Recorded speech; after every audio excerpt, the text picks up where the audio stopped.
Well, welcome to another episode of the Mark Medley Show. And I say that because that's where I give my commentary of things in current events, of what's going on, or just some of my personal thoughts and opinions. And they are my thoughts and opinions. And you can either agree or disagree. Either way, I am fine with that. If you recall, when I shared with us the last time, I shared a story that I had heard on the Thursday evening prior to Good Friday. It's called Maundy Thursday. And the preacher told this story, and I'm going to share it again because it touched me that much, as well as was illustrated throughout this week. And the story was, there was a grandmother who wanted to teach her grandson a life lesson. And he went on to share how she pulled out a Monopoly board and they played Monopoly. The grandson loved Monopoly, grandma loved Monopoly, and they played. And you know how Monopoly works. I loved to play Monopoly whenever I was a kid. My cousins, and we would all get together and have Monopoly marathons. But you know how, the objective of Monopoly is to get as much property and money as you can by the end of the game. Whoever has the most money and most property is the winner. Well, as it turns out, Grandma purchased most of the property on the board, was able to get houses and hotels, and had amassed most of the money. So that was the end of the game. And the grandson said, "Grandma, you won." And she said, "No, son, we both lost." And the young man looked at her perplexed, wondering, "What are you talking about? You have the most money and you have the most property. What do you mean we both lost?" She said, "Let me tell you why we both lost." And this was the life lesson. Because at the end of the game, everything goes back in the box. Now, you have to stay with the metaphor. You have to stay with the simile. You have to stay with the comparison of what she's trying to, the lesson, the moral of the story. You have to stay. Don't get lost in the sauce. Don't get caught up on, well, we're trying to downplay somebody's achievement as accomplishment. No, it's not about that. What he was trying to say was, don't focus so much on material things because they are not going to last. Focus on spiritual. When I mean spiritual, I'm not talking about this like highfalutin. I'm talking about what you do for other people. How do you make life better for other people? What is your legacy? That's what's going to last. Not so much the awards and the degrees and the houses and the cars and the this, that, and the other. That stuff is great to have while you're here. But you cannot take that with you, and it will not last. Ultimately, it will go back in the box as well. Let me tell you why I'm sharing the story again as I open up here, because as I shared earlier, in terms of the show being dedicated to 3 people, as well as some other events that went on in this particular week historically. So this episode is dedicated to Midwin Charles, Prince Philip, and DMX. And the reason I'm highlighting that is because these were 3 prominent people. Midwin Charles, while I never met her personally, I felt as if I knew her because she was one of my social media friends. She was one of my Twitter friends, Instagram friends. She was a Haitian American defense attorney. And yes, I've seen Midwin on CNN and MSNBC. As I said, I felt like I knew her. Now, this is the thing. Midwin died suddenly. No one saw that coming. I mean, I'm literally sitting there one day, I'm going through Twitter, and I start seeing all this, oh my God, my heart is heavy, my heart is broken, so forth and so on. Then I see the statement from her family.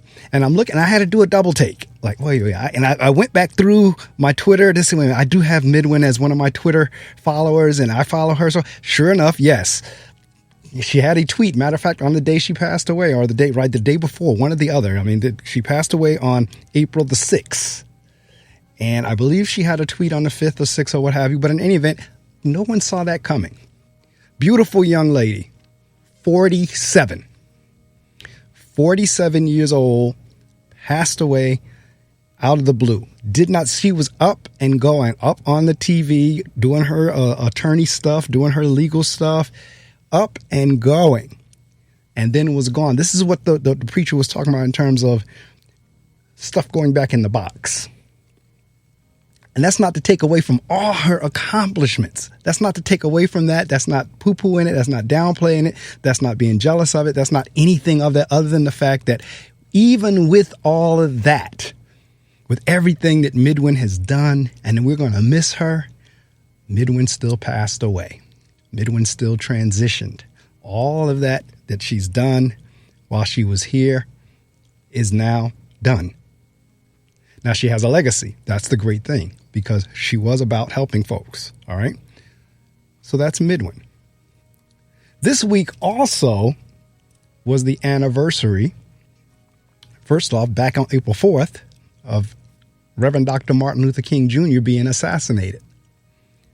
Brutally gunned down for no other reason than the fact, there's a few reasons. But one, African-American man trying to bring love and peace to the world. Also trying to help folks understand economics. Was also trying to help folks understand why we did not need to be in the Vietnam War. While everyone loves Martin Luther King today, I agree with his daughter, Reverend Bernice King. He was hated. During that 13, 14-year span from the 50s to the time he was assassinated, he was hated. But in any event, we commemorated or recognized that fact that it was the 53rd, I believe it was, anniversary of his assassination, and his funeral was on yesterday, the 9th. The 8th or the 9th. I have to look at the funeral program again. But in any event, he was assassinated on the 4th. The funeral was on yesterday, I believe, the 9th, because I posted the funeral program. So we had that. Then on yesterday also, we now had the passing of Prince Philip. I cannot remember a time when I would see a shot, on camera of the Queen and he wasn't standing beside her or in her presence. He and hers and him. I mean, they were together. They were married for 70 some years. You really did not see one without the other. Now, Prince Philip was 99. He would have, in a couple more months, he would have been 100. He was born in 1921, and this is now 2021. He was a couple of months shy of 100 years old. Well, he passed away yesterday. And then we had DMX.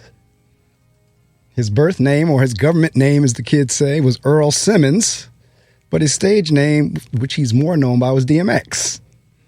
American rapper, songwriter, actor. He began rapping in the early 90s. Folks didn't see his passing coming either. And we're not sure of the circumstances because I'm getting conflicting stories. But in any event, DMX was only 50. So we have a 47-year-old, a 50-year-old, and a 99-year-old who is almost at 100 that all transitioned these last few days. And they were all prominent. They had more money, more fame, more than you could possibly want. And yet, that still did not stop them from transitioning. So I know folks are wondering, Mark, where are you going with this? I'm trying to help folks understand.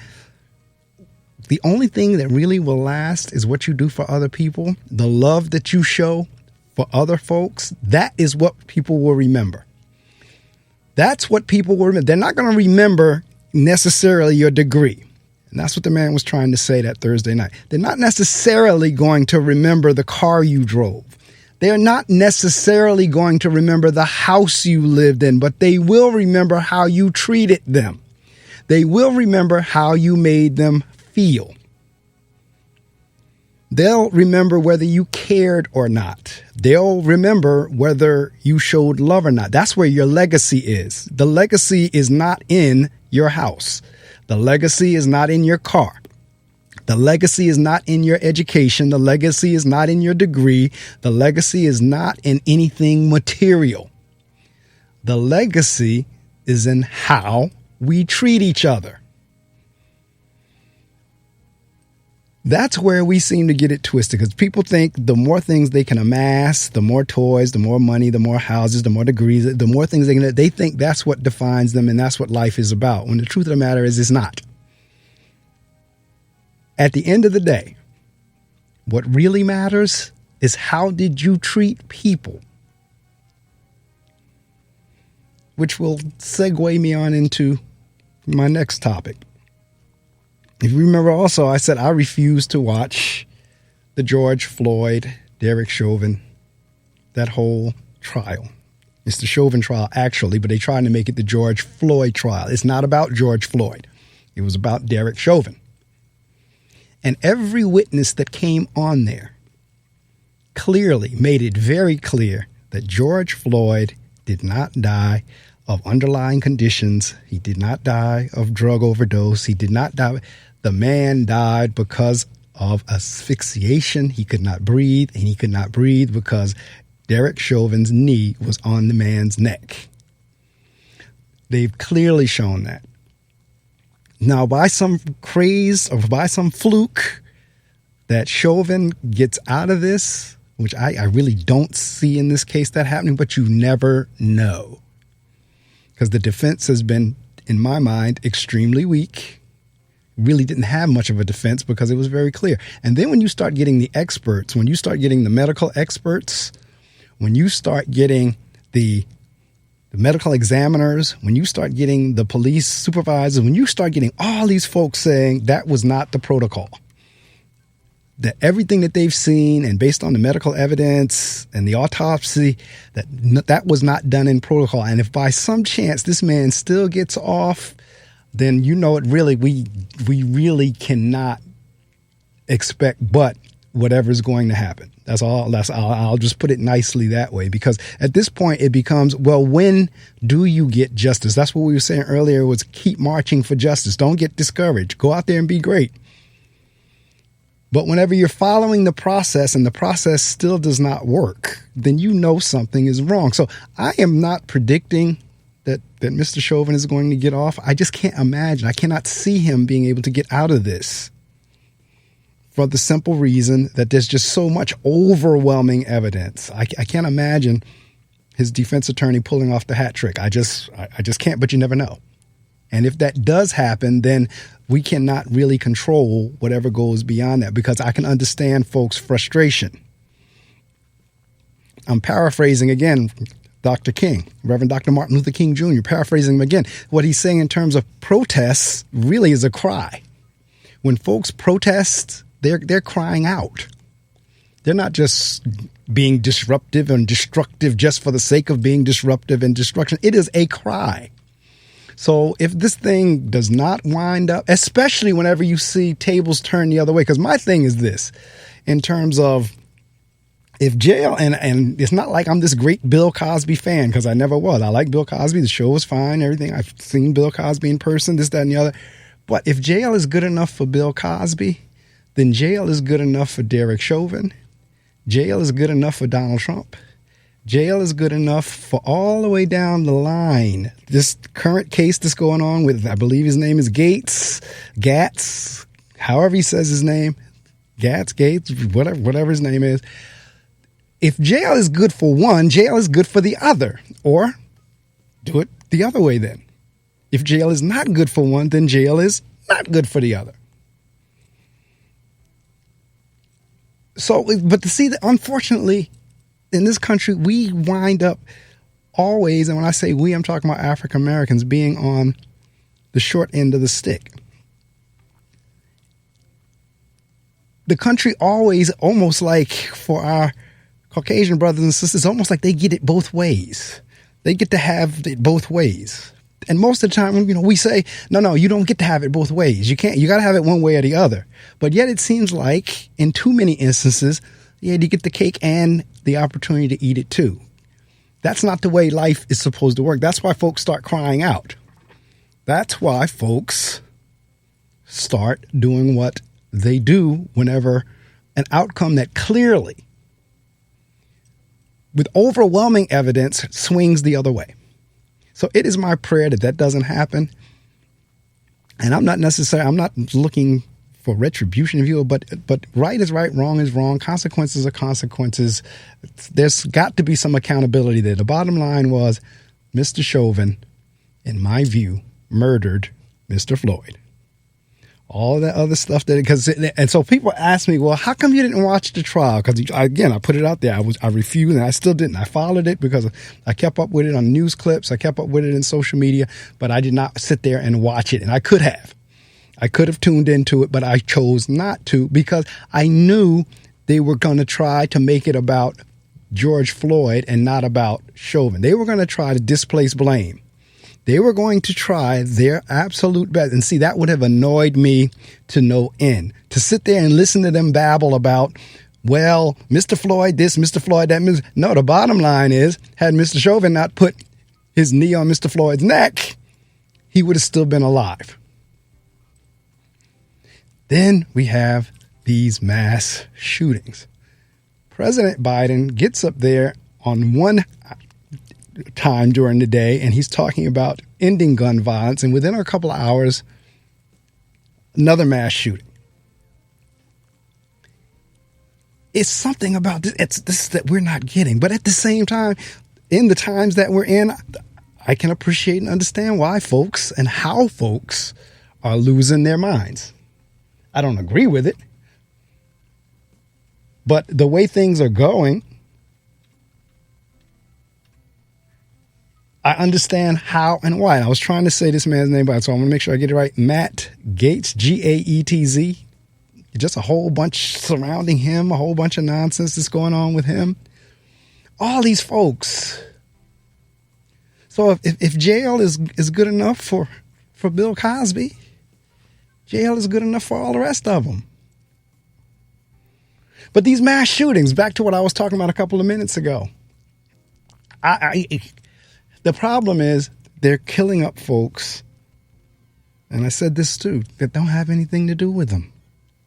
Folks are losing their lives for people that have lost their minds that they have nothing to do with. Then you get the NRA talking about they're going to fight this. Okay, well, first off, think about that for a minute. We actually have to have a National Rifle Association. We actually have to have that. And I'm not necessarily against guns per se when they're used what they're supposed to be used for. But unfortunately, there's a higher percentage of the guns being used for they're not supposed to be used for than what they're supposed to be used for.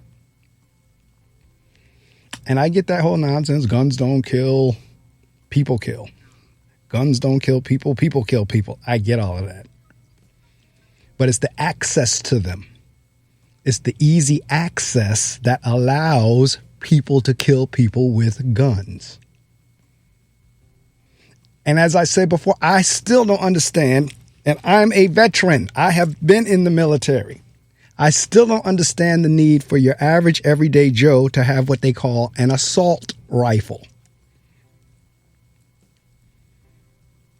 That does not add up. That your average, ordinary Jane and Joe needs to equip themselves with an AR-15. We're not talking just a plain old, hunting rifle. We're not talking a BB gun. We're talking weapons that can do some serious damage, and they do. And it's not that hard to get or put together, because that's what President Biden was talking about. He was trying to do away with these shadow guns, and the police force is like, yeah, we're with that. We're trying to do away with these guns that folks can just buy the parts put together. But think about that. I mean, seriously, I just honestly don't think we're a nation of thinkers. And that's my personal opinion. I just don't think I think everything is going on and we move so fast that we don't take time to really analyze and think about anything, because there are so many times when I have to look at people and say, that makes sense to you? Did you really give that some thought? Does that make sense to you? Really, seriously, that makes sense to you? And then a lot of people, yeah, that makes sense. That makes sense to you. I personally think we are extremely gullible. I'm not necessarily a conspiracy theorist per se. However, no one's going to make me believe that Lee Harvey Oswald killed John F. Kennedy by himself. No one's going to make me believe, if James Earl Ray did it, that James Earl Ray killed Reverend Dr. Martin Luther King Jr. by himself. Nobody's going to make me believe that Sirhan Sirhan killed Robert F. Kennedy by himself, nor the gentleman who assassinated Malcolm X. And yet we are willing to take the sound bites that the news feeds to us, because they're sound bites. That's just what they are, sound bites. And we don't triangulate. We don't think about, we don't any of that. We just take whatever the anchors say, we take as gospel. Whatever the government tells us, we take as gospel. No thought, no thinking, no anything behind. Like, wait a minute, does that make sense to you? That these highly guarded men with Secret Service and security guards and all kinds of police protection, that they can be picked off by a lone nut? That makes sense to you. It makes sense to you that on January 6th, you could get folks that were able to get into the Capitol building, just went through there like an open gate. Went through there like an open gate, that somebody on the inside could not have been a part of that.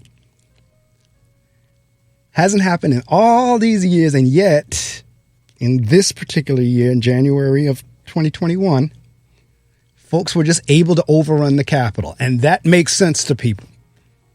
That's what I mean by we're gullible. We just kind of take things on such a surface level. We don't go deeper. We do not think in terms of, okay, wait a minute, something is wrong here, that you can get folks to get that far, almost got to Vice President Pence, almost got to him, that you can get folks that close into the Capitol and not think that somebody on the inside wasn't helping that.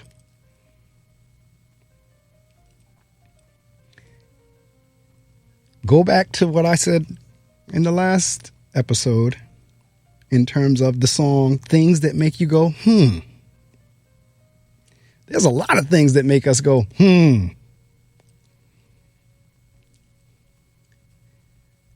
We got to think, people. And then beyond thinking, once we start thinking, then we got to act. Then we got to change some actions and behaviors. Process it, think it through. Don't just take everything on the surface. Don't just take everything that the news anchors tell you in a 30-second clip. Or if you happen to be watching one of the news channels that all they do all day is run the same story. But don't just, go a little bit deeper. That's why they have that model, stay woke. First off, some of us need to wake up. And then once we wake up, we need to stay woke. But just going along. Don't think about anything. Just go along. Yep, that's what they said happened. So that's what happened. Really? All right. Well, all right. I'm done for the day, but this has been another edition of the Mark Medley Show. Thank you so much for listening to this little piece of it. You can always go and to my website. That's markamedley.com, MARCAMEDLEY. Go there.